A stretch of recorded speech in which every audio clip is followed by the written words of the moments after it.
Viewers, today in this video I will give you information about Ethiopia and Tigray.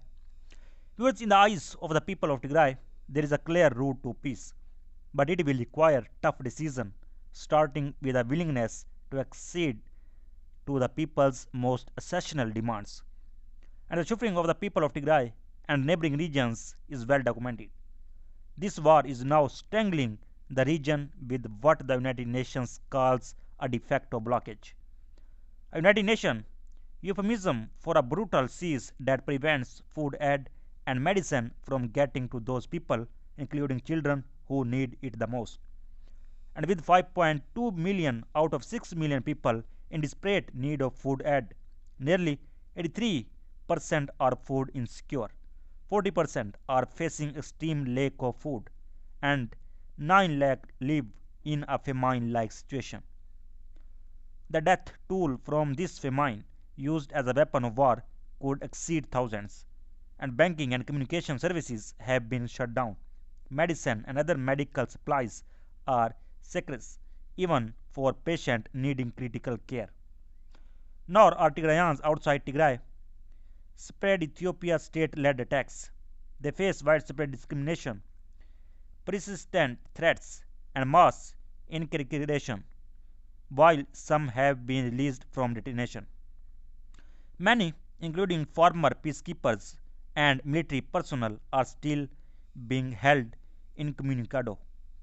Tens of thousands are in refugee camps in Sudan and other countries, and more than 1.8 million are internally displaced and living in makeshift shelters.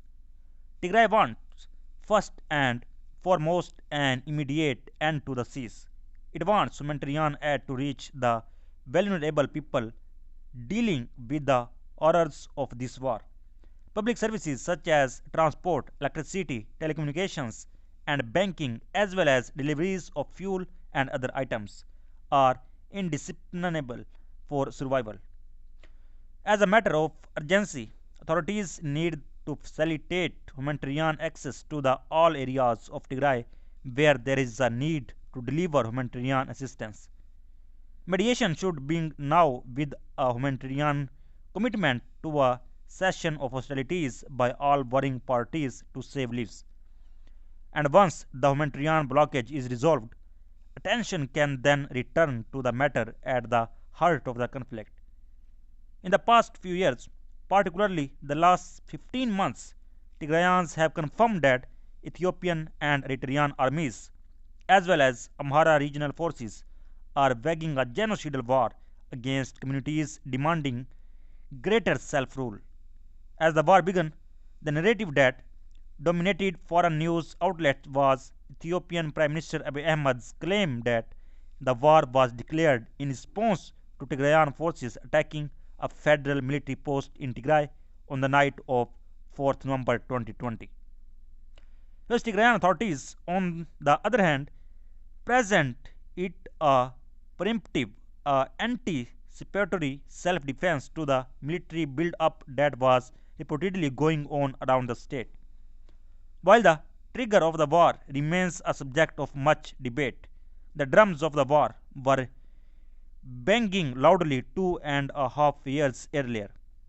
Commentators had also clearly forewarned that war was imminent. Prior, of, prior to November 2020, a massive Ethiopian and Eritrean military deployment was reported in areas surrounding Tigray state. And the war drew closer with Tigray's decision to conduct its regional elections, and when the federal government slashed the budgetary allocation to Tigray. And central to the conflict is the current populist nationalism with imperial ambitions that relies on ethnic majoritarianism to monopolize power by whatever means available. When convenient populist nationalism invoke constitutional norms such as elections and referendums when necessary, they use unconstitutional, brutal, and oppressive means, including war on those who resist. And Tigrayans view the federal government as an enemy that sided with ethnic Amharas Even more deplorable, the federal government worked with Eritrea's dictatorship against its own people, a regime that longed for revenge on Tigrayans, particularly the Tigray People's Liberation Front. An archfoe of Eritrean President Isaias Afwerki, and to take our dispute Isaias Afwerki, and to take our dispute areas that were under the control of Tigrayan authorities, particularly Badme and Irob. The 1995 Ethiopian constitution has proved incapable of safeguarding communities from ethnic, populist nationalism and invasion by the Eritrean army. Repeated pleas from the government of Tigray, including a memorandum in May 2020 to the Pan African and international communities to help prevent the war, were ignored. And Tigrayan learned the disappointing truth that no Ethiopian federal system, no Pan African mechanism, and not even the international community will save Tigray from atrocities.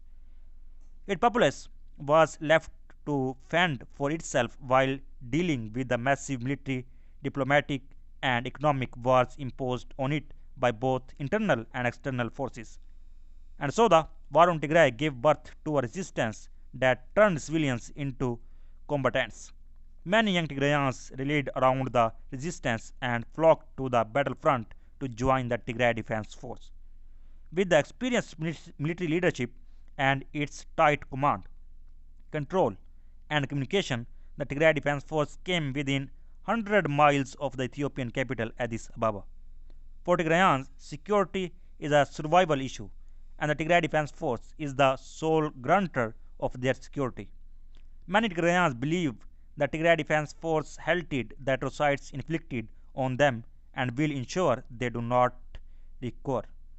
It is highly unlikely that the people of Tigray will accept security provided by any force other than the Tigray Defense Force. To put it plainly, any agreement for peace must keep Tigray Defense Force troops as the main force in Tigray in an internationally granted security agreement. And needless to say, Ethiopia and Eritrea still view the Tigray Defense Force as a grave threat to their national security. The Ethiopian government wants the Tigray Defense Force disarmed or militarily defeated, but Tigray will refuse and resist. To address the concern and aspirations of all sides, the warring parties need to declare a joint session of hostilities and agree on a transitional security arrangement where the Tigray Defense Force is charged with maintaining peace and security in Tigray. Such a transitional security arrangement could coordinate to provision of security, facilitate humanitarian aid, and fast track the return of displaced people both within the country and outside it. It would also enable warring parties to begin a negotiated political agreement on a transitional force process in Ethiopia, including a nationwide, comprehensive, and verifiable permanent ceasefire and preparations for a referendum on the future of Tigray as per Article 39 of the 1995 Constitution. For the Tigray Defense Force to take over the security of Tigray, all external forces must leave the region. The Eritrean army has annexed some territories in Tigray with the approval of the Ethiopian federal government, despite promises for its total withdrawal. Similarly, Amhara forces should return to their deployment lines before the war. And a withdrawal from some areas, particularly Western Tigray, will not be popular in some parts of the Amhara region or for the Eritrean regime. The Eritrean, Ethiopian, and Amhara forces all consider Western Tigray the military chokehold in Tigray's containment. The Eritrean and Ethiopian government believe that withdrawing from these western territories will enable the Tigray Defense Force to gain access to external assistance, including military and other supplies through Sudan. However, these forces' continued presence in Tigray could lead to the resumption of fighting at the slightest provocation. Any aggression is likely to degenerate into a dangerous waiting game with protracted direct and proxy wars in border areas. In such an event, the popular will to fight, cohesive military and political leadership, resources, and number will eventually determine the winner. Ethiopia's current woes are the result of political gridlock, and the country is desperately in need of a genuine political solution. Spilling over into all corners of the country, this war, like the wars before it, is rooted in the nature of the Ethiopian state. Since its formation as a centralized nation state, Ethiopia has faced a war of visions about its future. Viewers, internal boundary disputes are not new to Ethiopia. In the past, they have caused violent conflicts in the Somalia, Afar, Oromia, and Benishangul Gumuz regional states. However, the mismanagement of today's border issues with Tigray will set a more dangerous precedent and chart a quick path to the disintegration of the country. Currently, most parts of Tigray are outside the military and administrative control of the federal government. Similarly, in some parts of Oromia, Benishangul Gumuz, and federal government exercise very limited administrative control. The Eritrean Defense Forces, Ethiopian National Defense Force, Tigray Defense Force, Oromo Liberation Army, and other armed groups operate in different parts of the country. With all promises and discontent it evokes, Ethiopia's 1995 constitution remains the only instrument that holds Ethiopia together. Only this supreme law can be used to redraw dispute internal and external boundaries, and a forcible takeover of Tigrayan areas in Tigray's west, northwest, and south zones, including Humera, Tasjide, Taselmite, and Raya Kobo by Amhara forces would defeat both its object and purpose. Such a forceful takeover of areas not provided for in the current constitutionally decreed boundaries would likely spark counter-historical claims to territory and never-ending bad blood. With the pre-war status quo restored, Tigray has the constitutional right and duty to administer the areas. And disputes should be resolved through the existing constitutional mechanism. Unfortunately, there is a little trust in Ethiopia institution ability to provide an impartial and objective process to resolve the war on Tigray and other parts of the country. The dominant public view in Tigray is that the federal institutions are part of the war waged on the region and thus cannot be trusted. Until some level of trust is restored, it is unlikely that Tigray will cooperate fully with federal-led initiatives and dialogue and accountability.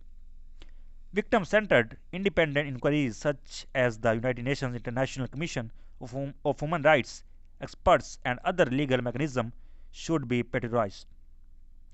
Irrespective and political divisions and considerations, the government of Ethiopia, Tigray, and other actors need to facilitate African and international fact-finding and adjudicative bodies access to areas where atrocities were committed. Neither of the armed parties can win the war. The government could not overrun armed resistance in various areas, including Tigray, and at the same time the Tigray Defense Force and other armed groups in Oromia thus far have found it difficult to depose the government. The only way out of the current calamity is negotiations and mediation under a third party facilitator with state sanctioned leverage over both parties, such as the United States, with the help of African leaders and international grantors. So viewers, this is the latest update. Thanks for watching.